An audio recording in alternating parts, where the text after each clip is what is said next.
small step forward can make a big difference in patient outcomes, especially when caring for vulnerable infants recovering from surgery. Surgifort is the first FDA-approved 100% human milk-based nutritional fortifier specifically designed for full-term infants recovering from gastroschisis surgery.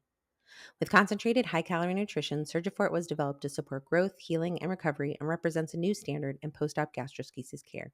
To learn more, visit surgifort.com. Surgifort Fortifier, tailored nutrition for term infants after gastroschisis surgery, made from 100% human milk to support recovery. The preceding advertisement was paid for by Prolacta Bioscience and is intended for U.S. audiences only. For more information on Prolacta Bioscience products, speak with your U.S. healthcare provider.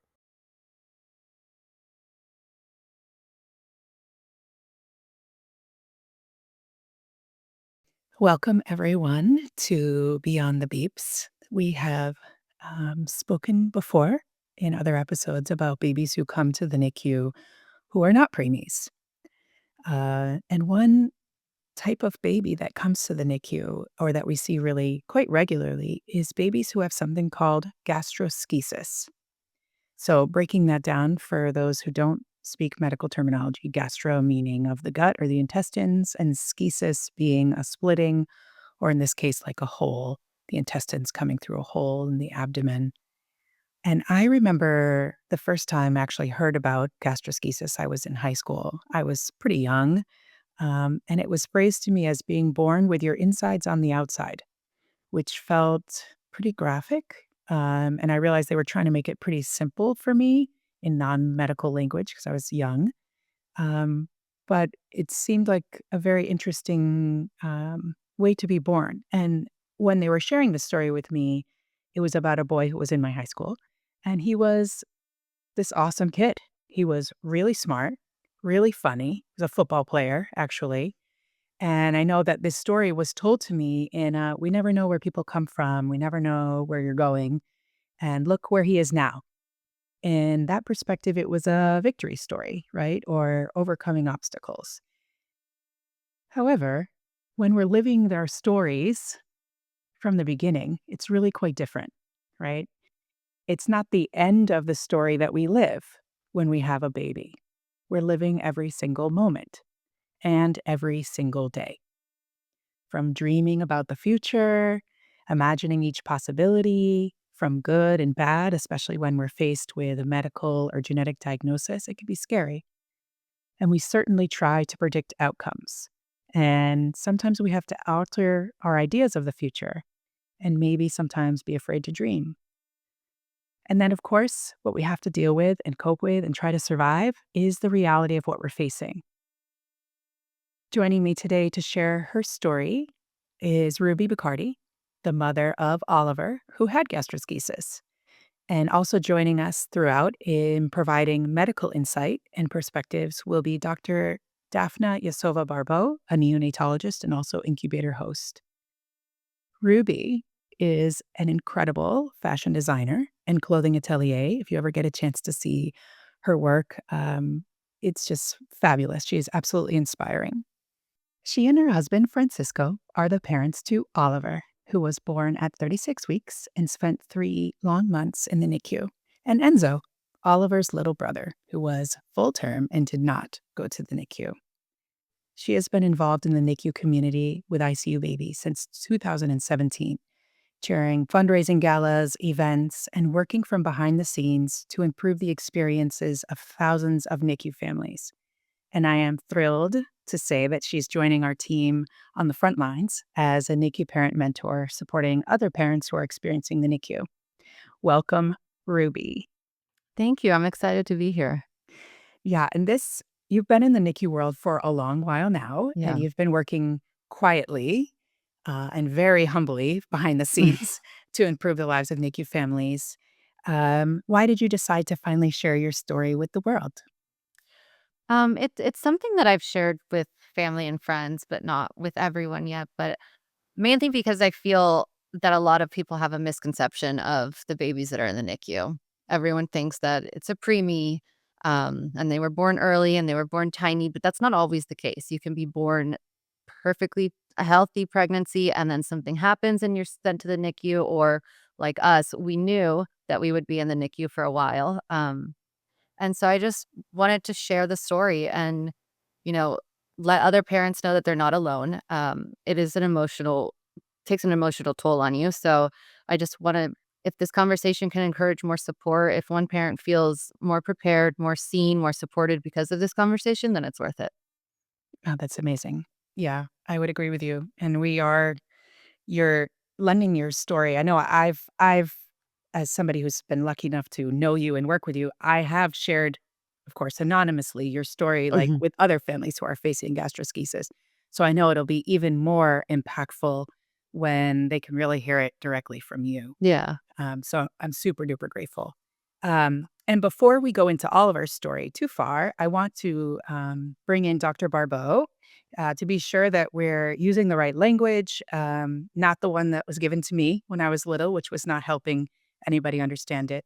Dr. Barbeau, can you help us understand what is gastroschisis and what is your experience in treating it?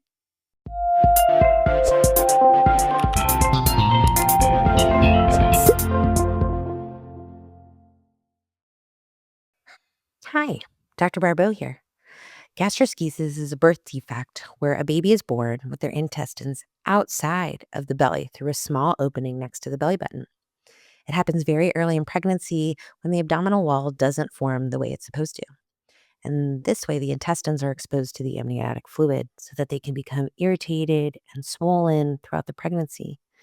After birth, babies with gastroschisis will need surgery to place the intestines back inside and close the opening.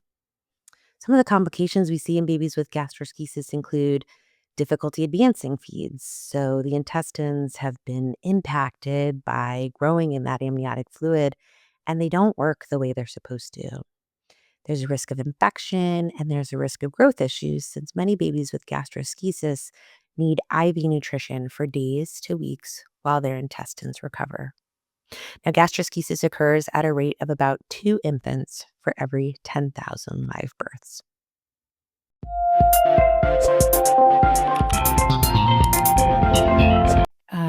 Thank you, Dr. Barbeau. So, how was gastroschisis first presented to you, or why? So we were at our 13-week ultrasound. The doctor noticed something unusual on in the ultrasound.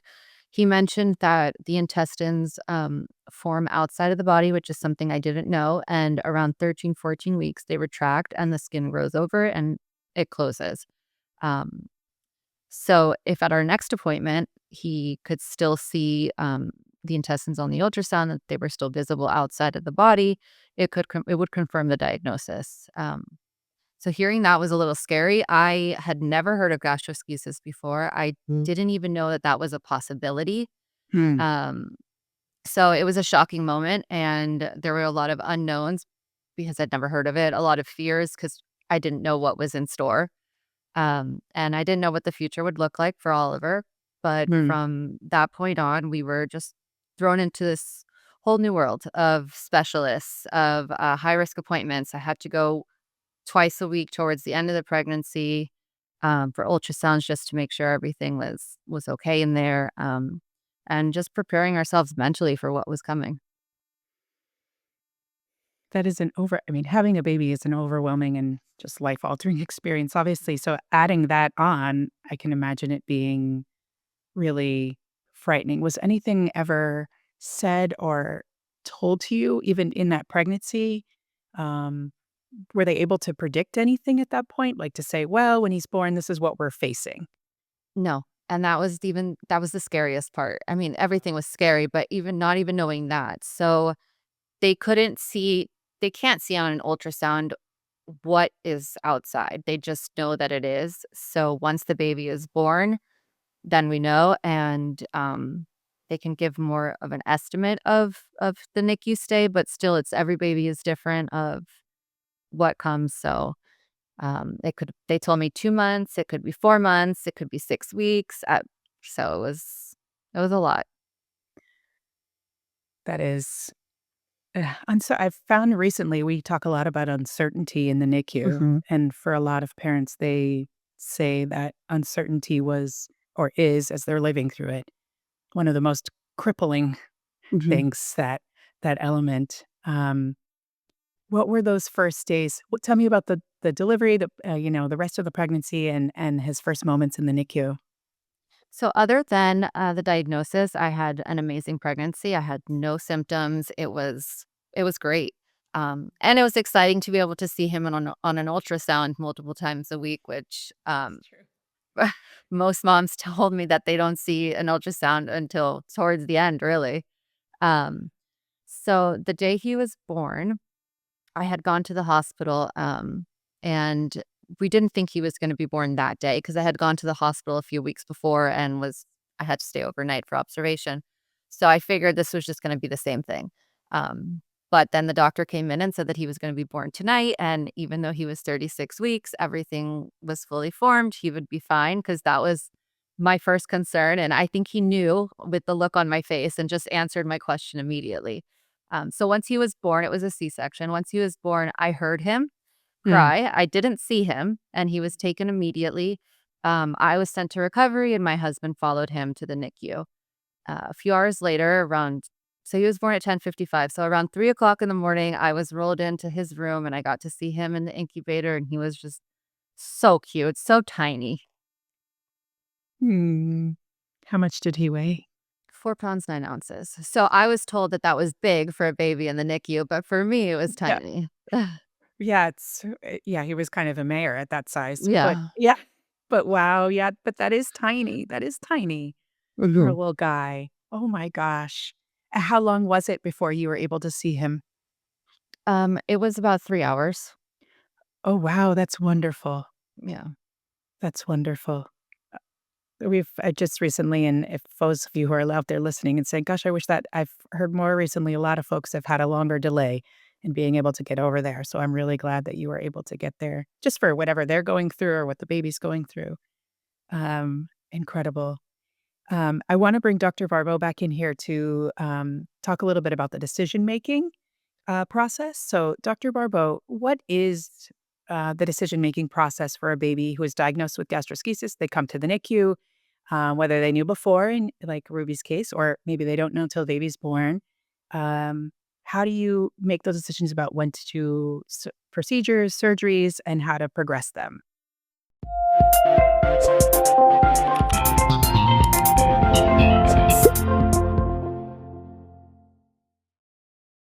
There are two main ways surgeons repair gastroschisis.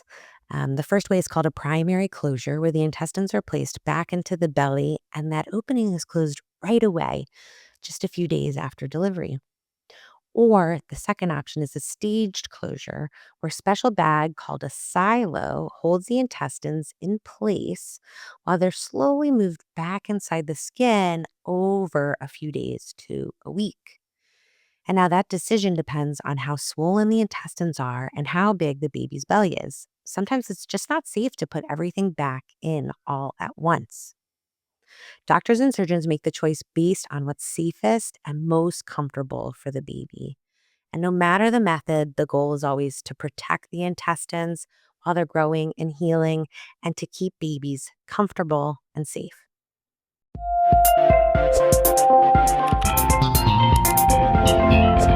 So, Ruby, what was Oliver's plan? You said when you were pregnant, you were unable to, they couldn't tell you, right? We're going to do surgery on Mhm. day one or hour four or any of this sorts of things. I assume that all of those things need to go back into the body and then we have to sort of start a process.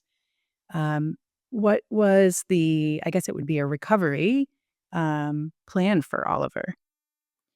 So I was told that the easiest part would be right after he was born, and then everything else was pretty much unknown. His intestines were placed into something called a silo, and it's just a plastic bag to keep everything moist. Mhm. So that was the one thing I knew was going to happen for sure. Okay. I didn't know how old he would be when he would have his surgery. I after that, it's all unknown. So he had his surgery at 5 days old to um to close the hole. And from there, it was when he can breathe on his own, when he can eat, when he goes to the bathroom. So it was all completely unknown. But the main part of the plan was to get him home. Yes. What was going to happen during that, we figured it out on the way. Amazing. And so for the 5 days, Did they tell you what he needed to, like, okay, he was stable enough? Yeah. Was it an oxygen level or just him being well that said, okay, at Um, day 5, we can do it? I was told that it was just when everything was finally placed back in, Oh, okay. and so it Wow. took 5 days. They had mentioned that, the area is small because there was nothing in it, so they would have to push little by little just to get everything back in, and once that was done, they did the surgery to close everything up. Wow. 5 days. Were you able to hold him in those 5 days? No, I didn't hold him till he was about 2.5, 3 weeks old. Tell me about that moment. It was it was amazing, but also terrifying because Mm. he was on a ventilator, he had a PICC line, he had, wires and things everywhere, there was beeping, so it was a great moment to be able to feel him, but also I didn't wanna move. I just didn't want anything to be unplugged, Of but course. it was amazing. Yeah. So before the surgery, he was breathing on his own or was using some oxygen? No, he was on, oxygen the moment he was born. Okay. And then after the surgery, he was still on the ventilator for a little Yes. while. Mhm. Oh my gosh. That you talked about that feeling of like it's like frozen, like you were frozen Mhm. with him, but completely aware. And you had mentioned to me before you feeling the weight of his body on your body. Yeah. Yeah, it I was think, amazing. yeah, that's so powerful. I imagine for him too, to be Mm. back close to your heart. Wow. And at that point, I imagine he's a little bit intubated, not eating. If we have a ventilator, we know that's kind of a rule. Um, how long was it before they started trying some food for him? It was about when he was a month old, so we began our journey in the level 3 NICU, and then a Mhm. month later, we were moved to, level 2, Okay. and that's where they started to try and feed him, and it was so exciting, but it just felt like 1 step forward, 2 steps backwards, because he would do great, and then we would have to stop the feeding, and he would have to get it through the PICC line and the feeding tube and all of that because he just couldn't, it was too much for him to consume. Hmm. So it's like an issue of like just too much work, too much to try to take in it a little bit. Yeah. Aw. Yeah, I mean, if we imagine our intestines, they're part of they go from our mouth to our gut to our Mhm. bottom, and it takes time to recover all of that. Yeah. What was um what was your original plan for, like, I talked a little bit in the beginning about our dreams when we think about when we're having a baby. Were you planning to provide, like, your milk, breast milk, or were you planning to go to formula? My plan was to do whatever was best for him. So I did try to pump while I was in the hospital. I didn't produce any milk. It could have been either I just couldn't or the stress because it's a very stressful situation. Yeah. So we went to formula when he started eating. And then once we got home, we also stick to formula. Sure. I didn't want to try to change anything because I knew that he was able to handle the formula. So to me, I just didn't want to switch. Yeah. Were there any options available to you for him? Like, at that point, like, if you were starting to pump, was human milk available, like donor milk available, or was it just No, formula at that point? it was just formula. Ah, okay. Okay. And did he need anything special for having gastroschisis? Was there even a formula created for that, or was it just like our usual formulas that we have for our preemie babies and NICU babies who have medical issues? Right, it was just regular formula. The only difference really was that the proteins were broken down a little bit more. Oh, Um, but other than that, it was just the formula that they had. yeah, like a gentle that makes sense, right? If Yeah. it's little tummies adjusting, you'd need something like that. Did he ever require, fortification? We do that in a lot of our premature babies that are trying to put weight on. Did he ever do any of that? Is that something that was No. common for him? No, that No. wasn't something that was presented to us. Yeah, so he was growing on the formula he had. Mhm. Oh my goodness. What other special care did Oliver need when he was there? So like I mentioned, he had the surgery at 5 days old, and he began the process of placing his intestines back. He also was on a ventilator. He had a PICC line. He did have a blood transfusion at one point. I think it was about a week and a half a week and a half old. So each part of it was so critical and it was so overwhelming to watch. But the NICU team was incredible. The nurses were amazing, the pediatrician, all the specialists. And they just all took such careful, compassionate steps to help him heal. What was done for you? Because you're talking about it very like, yeah, and this is a thing that happened, right? And Uh-huh. I know, that when they're like, we have to put a PIC line in, it's not like, okay, great, right? Like, we're doing a blood transfusion. Okay, great. What were things like you said, they were super compassionate, they were talking to you a lot. Was there anything else that helped you, you have to go through these things, you have to make these decisions, you have to move forward. Was there anything else that helped you in those times? My husband, he was great.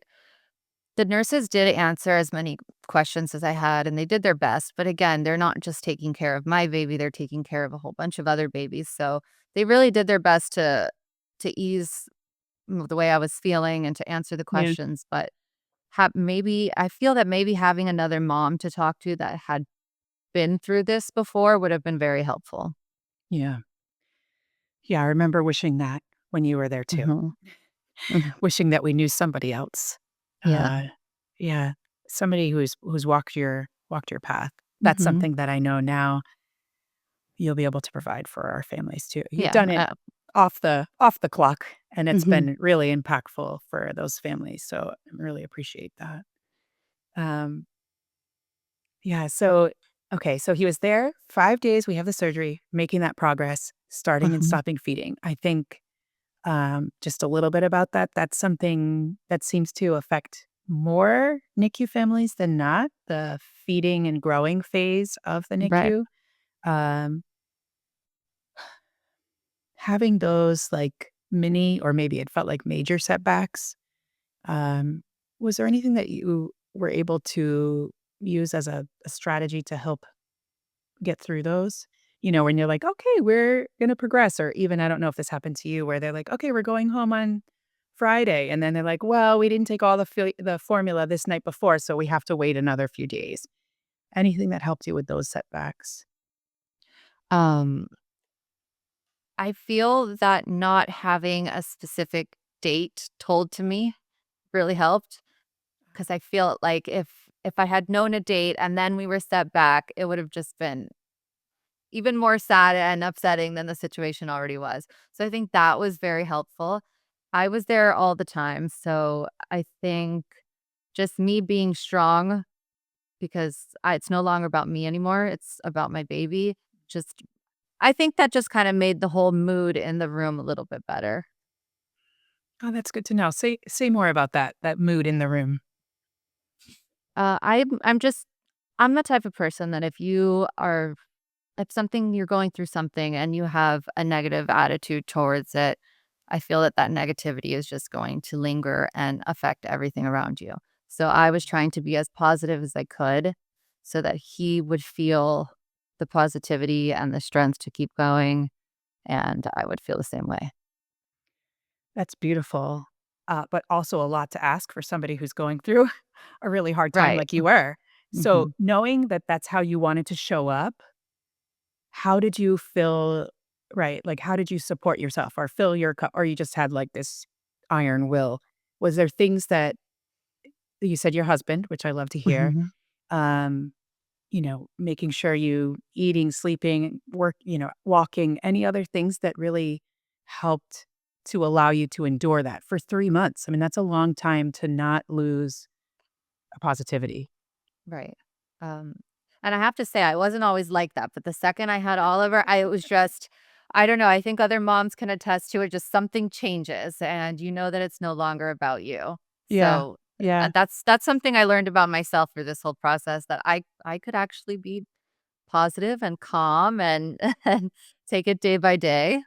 But to answer your question, one of the things that was most helpful was before he was born, we had a meeting with his pediatric surgeon, and that was really informative because well, at least I went straight to Google, and it was Right. very unhelpful because everybody puts their 2 cents in, and it causes a lot more anxiety than you should have at that moment. So the meeting with the pediatric surgeon, I think I still have the paper somewhere that he drew. He drew intestines, he drew the baby.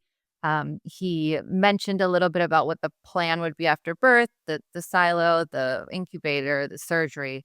And it was just nice to have somebody walk us through and answer our questions. That wasn't Yeah. Google. That wasn't the yeah, we try don't go to Doctor Google. Yeah. That's yeah, information from a trusted and reliable source that you felt confident. He respected you, you respected him, and you guys were able to move forward. So, something else, this is the NICU period, and I know one other big uncertainty and is now you're going home, right? You're going home with a baby who has been through and you have been through a pretty serious medical experience. Um, was anybody able to give you this is what we can look towards or what we expect from that point forward? Or was there even a discussion about that? There was no discussion, so that would have been something very helpful if we had Mm, a discussion about that, but yeah. for us, there wasn't, and then we went home and had to figure it out. Did Oliver go home with any medical equipment or anything like that? No, he didn't, and Wow. we had grown so reliant on all the machines, I could tell you what everything means, all the beeps, all the lines, everything, and then we get home and we have none of that, Hmm. um, and it was a big adjustment because we were so reliant on it. And, after a week after we got home, he was diagnosed with gastroparesis, and we didn't know that until we went back to the NICU a week later. Oh, wow. So it kind of felt like we could never fully breathe easily, and it was the constant back and forth. It was exhausting. He had a very hard time feeding, which is why we ended up back in the NICU, and that's where, he was diagnosed with gastroparesis. Say more about gastric paresis. What is this? So it's slow motility, Mhm. and then because everything is, going through your intestines very slowly, sometimes it causes a bacterial overgrowth and it makes you really sick, which is one thing that we still deal with to this day. Not as frequent as when he was younger, but it's still something that every once in a while he'll get, and we have to take an antibiotic for it. So when he went home, went home, everything was typical, but then very shortly after he got Mhm. sick. That was the first indication that something wasn't well? Yes. Well, the sickness and not being able to eat and just not tolerating the food and throwing it up. Oh, poor guy. Yeah. Ah, and we find that you finally get home after the NICU and your nervous system hopefully was starting to unwind a little bit, and now Mhm. you're back. Right. What was that second stay like? It was actually I would do that stay again, only because we ended up meeting the most amazing gastroenterologist there, and I don't think we would have found out about her unless we went to that hospital, and we still see her now every 6 months, and she's absolutely amazing. Wow. The providers make such a difference, right? Right. Mhm. Wow. And, was there a change in, um, Oliver's plan of care from that point forward or his lifestyle? It's not a plan of care, it's his lifestyle from that point Mhm. forward? I was told that he could still eat and drink normally, Mhm, and as once he grows, he'll have less of that, slow motility issues, mhm. and that he would just be a normal kid. And you've seen that to be true, Yes. more or less. Mhm. What's Oliver like now? Tell us more about him outside of his intestines. He is a baseball player. He loves baseball. He lives, breathes, and eats baseball, and he has the most amazing relationship with his little brother. They're best friends. So he's just being a kid, and he's doing what he loves. That's awesome. What grade is he in now? He's in second grade. Oh, Lord. My goodness, I can't believe how big he is. I know, he'll be 9 this July, and it'll be 9 years since I was introduced to ICU baby and started my journey with you guys. Yeah. Wow, you're one of the original families. Mhm. Mhm. Wow. Oh my goodness. Um, you mentioned before, you wish you had had somebody who had been through it. Um, Mhm. like literally said, "Yeah, I had a baby with, my son was born with gastroschisis." What would you have wanted someone to say? Or maybe it's not something they say. If you could have had somebody say what you wanted to hear, do you think would it have been? I think having another mom or a family who had gone through something similar to this, somebody who understood what I was feeling emotionally, what the challenges that we are facing, what we would be facing, um, and they'd gone through that would have been very reassuring.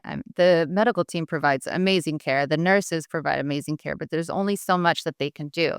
As I mentioned, Oliver's not the only baby that they're taking care of. So Yeah. having someone that really understands the emotional roller coaster that you're going through, it has to be someone who's gone through it themselves. Someone who can just listen and say, "Yeah, I've been there with the feeding.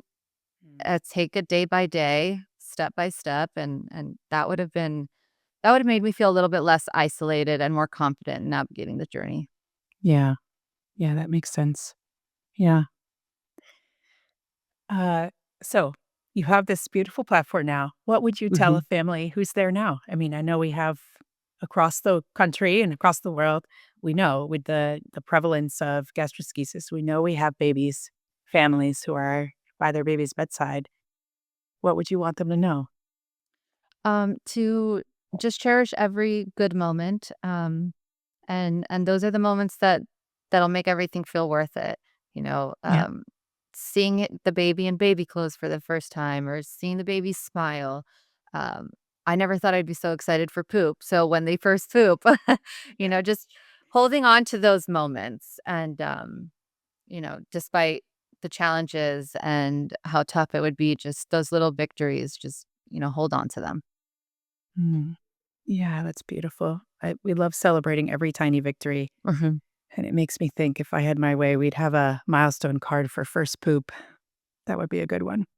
I mean, my husband and I think we were even cheering. We were just so excited. It is wonderful. We need all their parts to Yeah. work. That's amazing. I think we use a word a lot in this world of the NICU. We use the word hope a lot. And I've heard you haven't said it out loud, but I hear so much of it in just who you are. Sort of it's your aura, like your being is really living in that hope. What does hope mean to you? To me, it just means holding on to the belief that things can get better. The road ahead seems very uncertain with a baby in the NICU, but just finding strength in the small victories, trusting that even in the hardest moments, there's a light to be found. Now I just look at Oliver and watching him play baseball or seeing him smile or playing with his brother, that's hope. Yeah, that's beautiful, Ruby. Thank you so much for taking a few minutes today to join and talk about Oliver, who is an extraordinary little guy, and so is Enzo. And your whole family are just wonderful people. And I'm super, super glad to have this chance to let you talk to our other families out there in the world who have this. And thank you, everybody else, for listening today.